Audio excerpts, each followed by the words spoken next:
ದಿನಕ್ಕೆ 2 ಸಲ ಹಲ್ಲುಜ್ತೀನಿ. ಏನ್ ತಿಂದ್ರು ತಕ್ಷಣ ಬಾಯಿ ಮುಕ್ಕಳಿಸ್ತೀನಿ.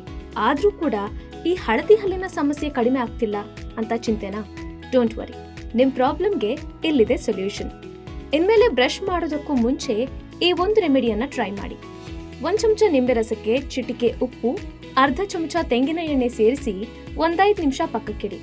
ಇದು ನ್ಯಾಚುರಲ್ ಬ್ಲೀಚ್ ನಂತೆ ಕೆಲಸ ಮಾಡುತ್ತೆ. 5 ನಿಮಿಷಗಳ ನಂತರ ನಿಮ್ಮ ಟೂತ್ ಬ್ರಷ್ ಅನ್ನ ಈ ಮಿಶ್ರಣದಲ್ಲಿ ಅದ್ದಿ ಅದರಿಂದ ಬ್ರಷ್ ಮಾಡಿ ಬಾಯಿ ಮುಕ್ಕಳಿಸಿ. ಈ ರೀತಿ ಮಾಡಿ 1 ಗಂಟೆಯ ಬಳಿಕ ನಾರ್ಮಲ್ ಆಗಿ ನೀವು ಯಾವ ಟೂತ್ ಪೇಸ್ಟ್ ಬಳಸ್ತೀರೋ ಅದರಿಂದ ಇನ್ನೊಮ್ಮೆ ಬ್ರಷ್ ಮಾಡಿ. 1-2 ವಾರಗಳ ಕಾಲ ಪ್ರತಿದಿನ ಈ ರೀತಿ ಮಾಡೋದ್ರಿಂದ ಹಳದಿ ಹಲ್ಲುಗಳು ಕ್ರಮೇಣ ಬಿಳಿ ಆಗತ್ವೆ. ಆದ್ರೆ ಈ ರೆಮಿಡಿ ಟ್ರೈ ಮಾಡಿದ ತಕ್ಷಣ ಬ್ರಷ್ ಮಾಡೋದು ಒಳ್ಳೆಯದಲ್ಲ. ಇದರಿಂದ ಹಲ್ಲುಗಳಿಗೆ ಹಾನಿಯುಂಟಾಗಬಹುದು. ಸೊ 1 ಗಂಟೆಯ ಗ್ಯಾಪ್ ಕೊಡೋದು ತುಂಬಾ ಮುಖ್ಯ. ಇದೇ ರೀತಿಯ ಇನ್ನಷ್ಟು ಹೆಲ್ತ್ ಅಂಡ್ ಬ್ಯೂಟಿ ಟಿಪ್ಸ್ಗಾಗಿ ಡಾಕ್ಟರ್ ಬಾಸ್ ಯೂಟ್ಯೂಬ್ ಚಾನೆಲ್ನ ಸಬ್ಸ್ಕ್ರೈಬ್ ಮಾಡಿ, ಹಾಗೆ ಬೆಲ್ ಐಕನ್ ಕ್ಲಿಕ್ ಮಾಡಿ.